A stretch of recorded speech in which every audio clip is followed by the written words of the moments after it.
After saving Carden from the Ursa exposed Jaune's transcripts to the entire academy. "Hey, it's the faker," student 1 said. "He doesn't belong here," student 2.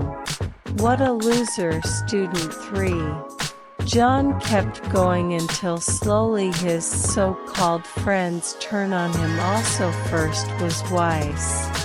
"You are a disgrace, Don't speak to me ever again," said Weiss.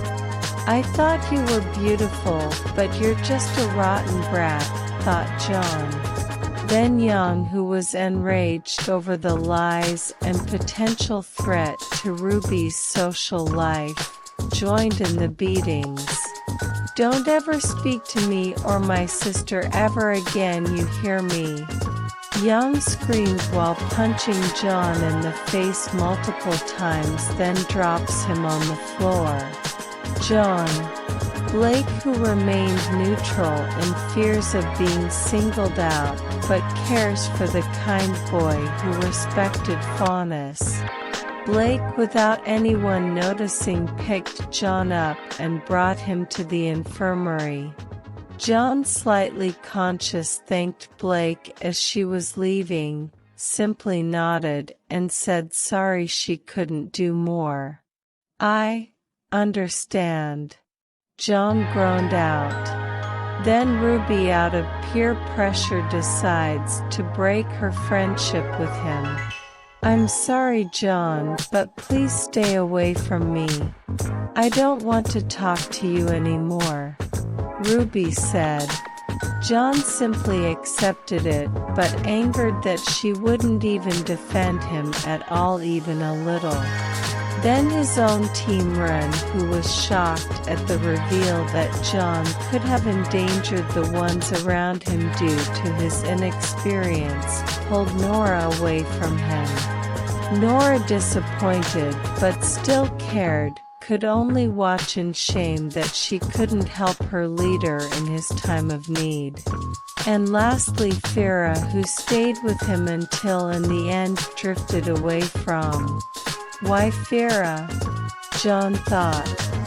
Now alone, the only people left who defended him was Team CFBY, believing he was a good person for defending Velvet. Believing that the worst has passed, Jaune continued his march, but sadly the worst day of his life was about to come when a call from his father arrived. Disappointed and ashamed his son's lies disowned him without the knowledge of the rest of the family, demanding, "Gallon Arc, Jaune, I demand you to return Crochet Moors to its rightful owner."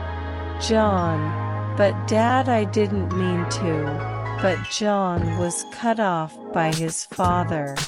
Gallon, "No, Jaune, I will not listen to your excuses. You never listened when I told you that you can't train to be a huntsman, but you have to do a stupid stunt like this. You don't know the gravity of your mistakes. You did not just ruin your reputation, but you ruined our entire family's name. Now I have no other choice but to preserve our honor by disowning you." Jaune, "Dad, you can't, please, I'm begging you." Gallon, "No, Jaune, it must be done for your mother's sake along with your sisters. Don't ever try to contact any of us again. Goodbye, Jaune." Jaune in tears, "Why? Why? I just wanted to uphold our family legacy. Why? Asterisk sob asterisk asterisk sob asterisk." Carden, who decided it wasn't enough to publicly oust him, used his father's connection to the Vale Council to expel Jaune from Beacon. Ashbin's office. "Jaune, do you know why have I called you here?" Ashbin said. "No, sir, I don't," Jaune hollowly answered. Ashbin looked the boy in the eye, shocked at the emptiness he saw.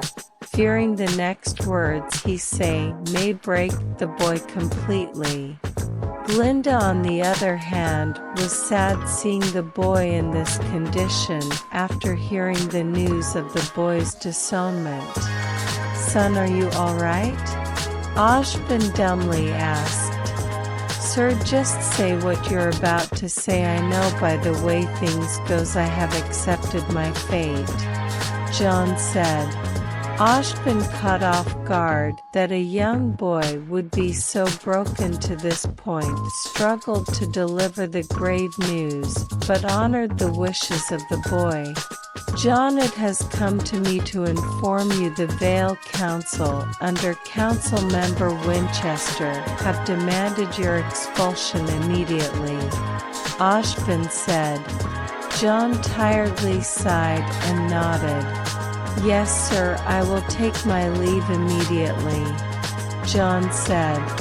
"I am sorry, my boy," Ashbin said. "No, sir, I am sorry for being a burden," Jaune said as he left. Glinda tried to reach for Jaune but stopped by Ashbin. "We can't help him, Glinda, the council won't allow it." Jaune packed his stuff and avoided teams RWBY and PNR and made his way to the landing pad. Surprising to say the least, he was met with Team CFVY returning from their mission. "Hey Jaune, where are you going?" asked Velvet. "Yeah man, what's with the bags?" asked Coco. "I have been expelled from Beacon, guys," Jaune simply said. "Jaune, you don't have to do this, we can petition the headmaster too." Yatsuhashi was cut off by Jaune. "No, the order came from the Vale Council," Jaune said. "Why? Why would they do this?" Fox questioned. "It seems like Carden's doing. His father is on the council, and it was he who gave the order," Jaune said with venom. "Jaune, you can't just leave," argued Velvet. "No, I did this to myself. I get what I deserve," Jaune said bitterly. "No," Velvet shouted as she embraced Jaune. A small light in Jaune's eyes returned. "Thank you," Velvet Jaune said in between tears. They released the embrace as Jaune boards the bullhead. "I hope I will see you guys again," Jaune said with hope in his voice. "Bye Jaune, be safe," said Team CFVY. Then the bullhead took off with Jaune still waving at CFVY from an opened window. Now truly alone, Jaune left and never looked back, but the galaxy was not done with him yet.